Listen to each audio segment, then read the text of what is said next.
So the piece that I was hoping to talk about today is Ashford Student Health 101. I'm not going to do a poll of the group, as I imagine most of you have received a monthly email letting you know when new content is out, and that took place this week for the November issue of Ashford Student Health 101. For those of you who haven't come in contact with it, as a reminder for everyone else, Student Health 101 is an online publication that focuses on topics we've found to be most impactful to our students' success and well-being.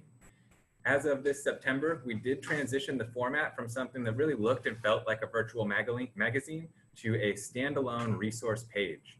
And with this new delivery format, we continue to generate new content on a monthly basis, which is featured on the landing page of that site.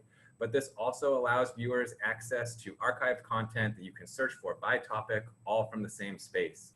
And I'll get into this in a little bit, but we're thoughtful about the content that is covered, and we keep in mind the shared characteristics of some of our non-traditional learners as we do develop this monthly content.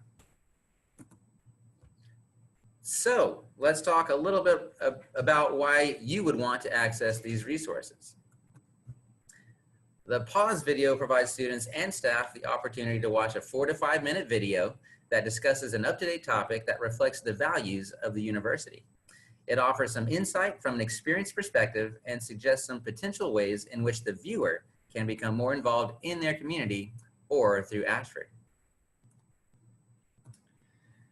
For Student Health 101, recognizing some of those characteristics of an Ashford student, we get that we're unique and in contrast to a more traditional kind of college community. When I'm asked about Ashford, I explain that we have non-traditional student populations, often including folks who are parents, partners, professionals, leveraging access to education in order to advance or change careers. These are just some of the factors that we keep in mind as we coordinate and schedule this monthly contact. And with so many hats to wear and roles to fill, Student Health 101 really is a great opportunity for students to learn about topics like finding your fit in the work evolution, achieving work-life balance, how to practice mindfulness and take care of yourself. These articles are intended to be a higher level look at topics in contrast to maybe a journal or a book that really is a deeper dive into a single issue. The articles are quick and digestible. It leaves readers with practical tools, awareness of national organizations they may be of use while tackling a particular issue. And as I mentioned a few minutes ago, the goal of transitioning delivery to that new resource page format allows us to both centralize this content and provide community members with on-demand access to this resource. For any faculty or staff that may have joined this, Student Health 101 can serve as a source of content to be brought into an assignment, asking for critical thought on a given topic, or really looked at as a tool that can be shared with a student who may be reporting a particular hardship and is looking for some initial information as they consider how they want to move forward in addressing this issue. So how are all these resources delivered to our students and staff?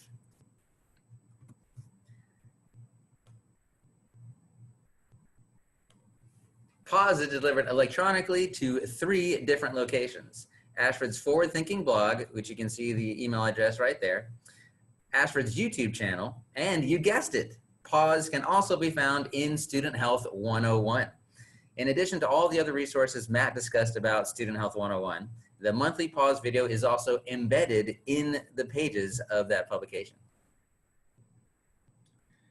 So Student Health 101 is delivered via email to all active and enrolled students, typically during the first week of the month. That's always our goal. Sometimes we'll be a little beyond that as we really get this content tied up and ready for viewing.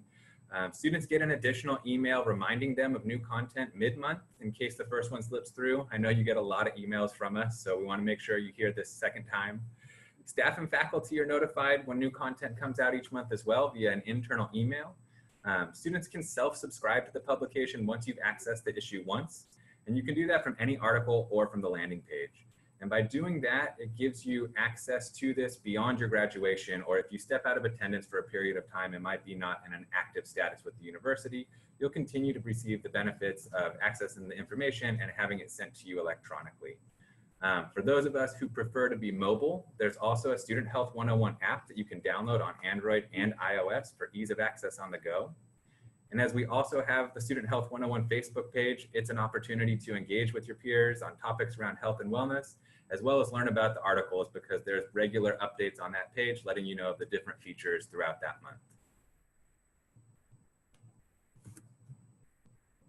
as you can see, you already are. How can you be part of these efforts?